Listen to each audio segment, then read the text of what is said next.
नमस्कार दोस्तों, मेरा नाम है अंशुमन नायक और आप सभी का बहुत बहुत स्वागत है इंडियन डिफेंस न्यूज के डिफेंस टॉक सीरीज में, जहां पर हम रोज नए नए डिफेंस अपडेट्स के बारे में बात करते हैं। तो चलिए देर न करते हुए आज की वीडियो शुरू करते हैं।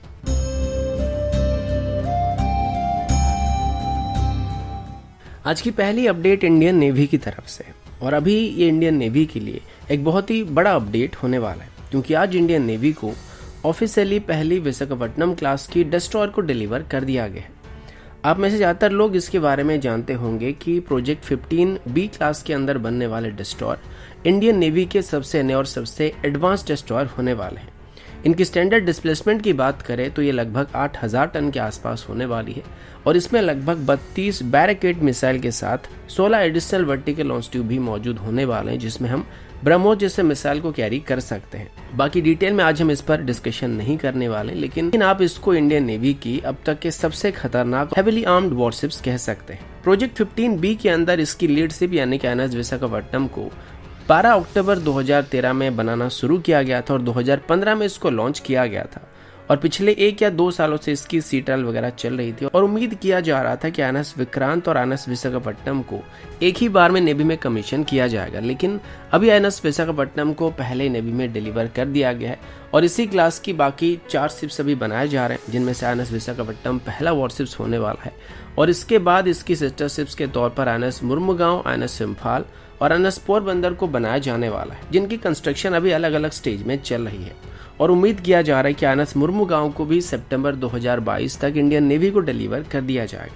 लेकिन बाकी बचे 2 वेसल को 2024 के बाद डिलीवर किया जाएगा, जिनमें से एक को शायद 2024 में और एक को 2025 में डिलीवर किया जाएगा। इन वेसल के शामिल होने के बाद ये इंडियन नेवी की फायर पावर को काफ़ी हद तक बेहतर करने वाला है, और स्पेशली मुझे लगता है कि एनएस विशाखापट्टनम को अभी हमारी ईस्टर्न फ्लीट में इंडक्ट किया जाएगा, और इसको NS Vikrant carrier strike group की लीड डेस्ट्रॉयर के तौर पर डिप्लॉय किया जाएगा।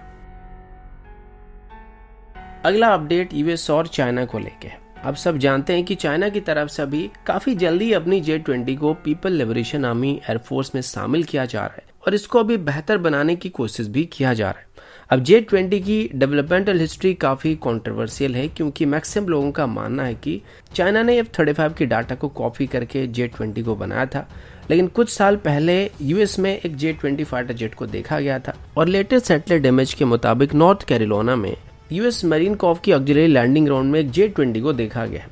जब से इमेज वायरल हुआ है, तब से ये सवाल किया जा रहा है कि जिस तरीके से चाइना की तरफ से यूएस के F-35 की डाटा को चुराकर J-20 को बनाया गया था, यूएस भी उसी तरीके से J-20 को बना रहा है। क्योंकि जिस फील्ड पर अभी J-20 को देखा गया था, ये ट्रेनिंग ग्राउंड है जहां पर नॉर्मली कैरियर बेस ऑपरेशन का प्रैक्टिस किया जाता है। अब इस पर चाइनीज एक्सपर्ट्स का भी ये कहना है कि जो मॉडल अभी यूएस में देखा जा रहा है वो काफी हद तक J-20 के साथ सिमिलर है, लेकिन कुछ चीजें जो कि दोनों में थोड़े डिफरेंट होने वाले हैं। अब सबसे बड़ा सवाल ये कि यूएस के पास F-22 F-35 जैसे फाइटर जेट होने के बावजूद भी वो J-20 को ऑपरेट करना क्यों चाहता और J-20 को क्यों बना रहा है।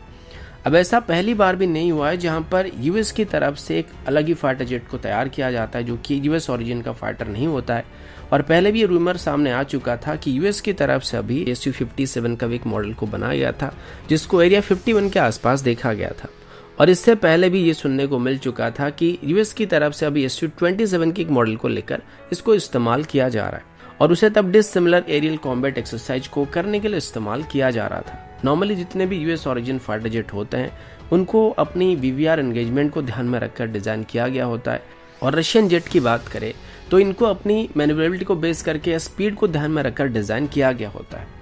और इसी वजह से जो रशियन जेट होते हैं वो ज़्यादा मैन्युवरेबल होते हैं, और जो यूएस ओरिजिन फाइटर जेट होते हैं उनकी वीवीआर कैपेबिलिटी काफ़ी अच्छी होती है। तो जब भी इन दोनों ओरिजिन से एक एक जेट आमने सामने आते हैं तो किसी ना किसी के पास कुछ हद तक एडवांटेज और डिसएडवांटेजेस होता रहता है, क्योंकि जब यूएस पायलट ट्रेनिंग करते हैं तो वो सभी यूएस ओरिजिन फाइटर जेट के साथ ही ट्रेनिंग करते हैं, और साथ ही जब रशियन ओरिजिन फाइटर जेट अपनी ट्रेनिंग करते हैं तो वो भी रशियन जेट के साथ ही ट्रेनिंग करते हैं, जो कि लगभग सेम ओरिजिन के फाइटर जेट होते हैं। लेकिन असल में जो लड़ाई होती है वहाँ पे 2 अलग अलग टाइप के फाइटर जेट आमने सामने आते हैं, और इस कैटेगरी की फाइट को जब सिमुलेट किया जाता है तो उसको डिसिमिलर एरियल कॉम्बैट ट्रेनिंग कहा जाता है। अभी अगर J-20 की बात करें तो इसको अब तक उड़ते हुए नहीं देखा गया है, तो डाउट किया जा रहा है कि सिर्फ एक फुल स्केल की मॉडल है। अब अगर ये सिर्फ एक मॉडल है तो इसको मे बी यूएस की तरफ से J20 की एक ओवरऑल आइडिया को या RCS को मेजर करने के लिए बनाया गया है, या फिर अगर ये उड़ता भी है या फिर इसको सीक्रेटली यूएस की तरफ से टेस्ट किया जाता है तो मे बी इसके साथ यूएस अपनी एयरक्राफ्ट को भी टेस्ट कर रहा होगा, जिस तरीके से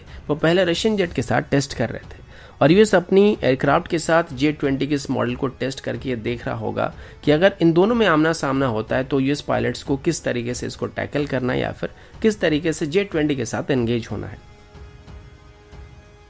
अगला अपडेट AK-47 को लेके है। AK-47 फायरआर्म इंडस्ट्री में काफ़ी जाना पहचाना नाम है और एक ट्रस्टेड वेपन है। दुनिया भर के कई देश इसको ऑपरेट करते आ रहे हैं और इंडियन आर्मी में भी काफ़ी मात्रा में AK-47 या AK सीरीज के वेपन का इस्तेमाल किया जा रहा है। और अभी इंडियन आर्मी अपनी इंसास को भी AK-203 राइफल से रिप्लेस करने का फैसला कर चुकी है। लेकिन वर्तमान इंडियन आर्मी के द्वारा यूज किए जा रहे AK-47 या AK सीरीज के बाकी राइफल्स को मॉडर्न स्टैंडर्ड में अपग्रेड करने के लिए एक टेंडर को फ्लोट किया गया था, क्योंकि AK-47 या ऐसी सीरीज की बाकी जो भी राइफल है वो काफ़ी पुराने डिज़ाइन के राइफल है और उसमें मॉडर्न डिज़ाइन के अटैचमेंट को इजीली फिट नहीं किया जा सकता है, जिस वजह से अभी मार्केट में AK को मॉडिफाई करने के लिए लगभग अलग अलग कंपनी की तरफ से किट आने लगे हैं। अब इंडियन आर्मी की तरफ से प्लेस किए गए टेंडर में इजराइल की एक कंपनी फैब डिफेंस और एक Indian private sector company triples defence की तरफ से पार्टिसिपेट किया जा रहा था। और अभी पता चला है कि इस टेंडर में इजरायली ओरिजिन कंपनी के बदले इंडियन आर्मी की तरफ से ट्रिपल्स डिफेंस की AK मॉडिफिकेशन किट को पसंद किया गया है और इसको L1 बिल्डर घोषित किया गया है। अभी बस लिमिटेड नंबर में इस ऑर्डर को प्लेस किया जाएगा, जहां पर मे बी 24 के आसपास अपडेटेड किट को ऑर्डर किया जाएगा, लेकिन आगे चल के इसकी मास ऑर्डर को भी प्लेस किया जाएगा जो कि ट्रिपल्स डिफेंस को मिलने वाला है। अभी AK के अलावा ट्रिपल्स डिफेंस की तरफ से अभी ड्रैगनऑफ को भी अपग्रेड करने के लिए किट को ऑफर किया गया था, जिस पर हमने पहले एक डिटेल वीडियो बना रखा है और जहां तक मुझे बताया जा रहा था कि उसको अभी नॉर्दर्न कमांड के अंदर टेस्ट किया जा रहा है।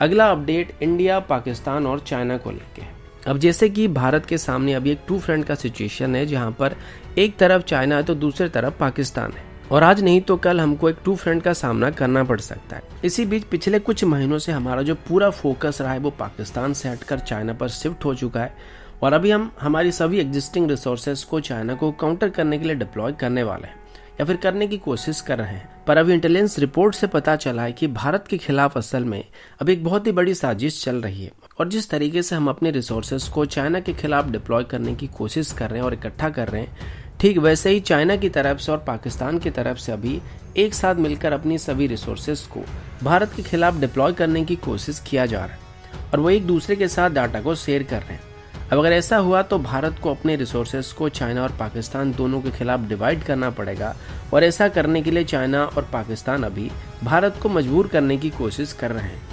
अभी पाकिस्तान की तरफ से पीपल लिबरेशन आर्मी के कुछ ऑफिसर्स को भी लीपा और नीलम वैली में लाया गया था, जहां पर उनको जिहादियों की तरफ से या सुरों की तरफ से जिस रास्ते से POK से भारत में घुसपैठ किया आता है उन रास्तों को दिखाया गया था और ये सभी सितंबर के महीने में किया गया था, जहां पर 40 के आसपास पीपल लिबरेशन आर्मी के ऑफिसर को लीपा और नीलम वैली में लाया गया और इन 40 लोगों को 2 अलग अलग टीम में डिवाइड करके यहाँ पे लाया गया था।